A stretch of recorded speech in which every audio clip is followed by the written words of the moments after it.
پرانے زمانے میں ایک بستی کے کنارے ایک بزرگ عالم و حکیم رہتے تھے جن کا نام حاکم الدین تھا۔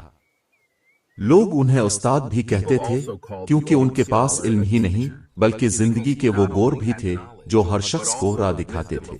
وہ سفید داڑھی، کمزور جسم اور روشن آنکھوں والے بزرگ تھے۔ بستی کا ہر شخص ان کی عزت کرتا اور ان کے پاس مشورہ لینے آتا تھا۔ ان کے کئی شاگرد تھے مگر ان میں ایک نوجوان عارف سب سے زیادہ ذہین اور ہوشیار سمجھا جاتا تھا۔ استاد نے اسے قریب کر لیا اور اس کو ہر بات کا رازدار بنایا۔ بستی والے بھی سمجھتے تھے کہ عارف ہی استاد کا حقیقی وارث بنے گا، مگر کسی کو کیا خبر تھی کہ اس ذہانت کے پیچھے ایک چھپا ہوا لالچ بھی پروان چڑھ رہا ہے۔ ایک دن استاد نے عارف کو اپنے کمرے میں بلایا، دروازہ بند کر کے آہستہ آواز میں بولے، عارف، میری عمر اب آخری مرحلے پر ہے، میں چاہتا ہوں کہ ایک اہم راز تمہیں بتا دوں۔ عارف نے ادب سے کہا، جی استاد، اب حکم کرے۔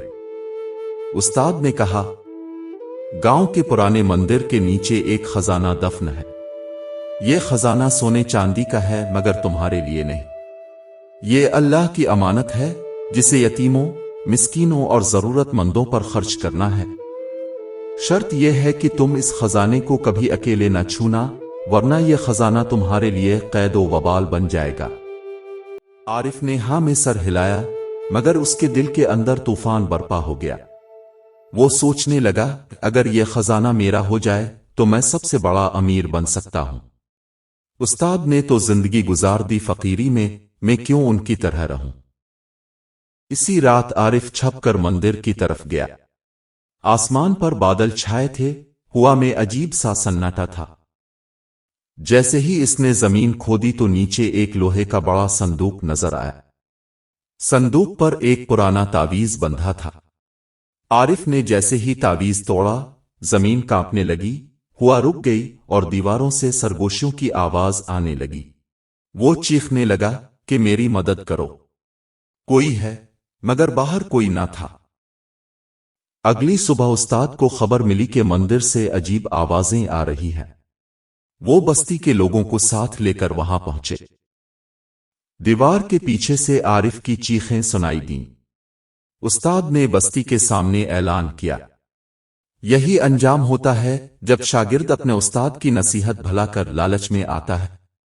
اعتماد توڑنے والا اپنے ہی جال میں پھنس جاتا ہے۔ استاد نے دعا مانگی تو دروازہ کھل گیا، مگر حیرت کی بات یہ تھی کہ صندوق غائب ہو چکا تھا۔ عارف کانپتا ہوا باہر آیا، آنکھوں میں آنسو تھے اور چہرہ شرمندگی سے جھکا ہوا تھا۔ استاد نے کہا، یہ خزانہ کبھی سونے چاندی کا نہیں تھا بلکہ تمہارے ایمان کا امتحان تھا۔ تم نے امانت میں خیانت کی، اس لیے تمہیں خالی ہاتھ رسوائی ملی۔ عارف رونے لگا اور کہا، استاد مجھے معاف کر دیں، میں نے بہت بڑی غلطی کی ہے۔ استاد نے جواب دیا، اللہ معاف کرنے والا ہے، مگر انسانوں کا اعتماد ٹوٹ جائے تو واپس آہستہ آہستہ ہی آتا ہے۔ بستی والے سبق سیکھ گئے۔ انہوں نے جان لیا کہ عقل و ہوشیاری کے ساتھ اگر نیک نیتی نہ ہو تو انسان اپنی بربادی خود کرتا ہے۔ ایمانداری سب سے قیمتی خزانہ ہے۔ جو اعتماد اور نصیحت کو توڑتا ہے وہ دنیا اور آخرت دونوں میں رسوا ہوتا ہے۔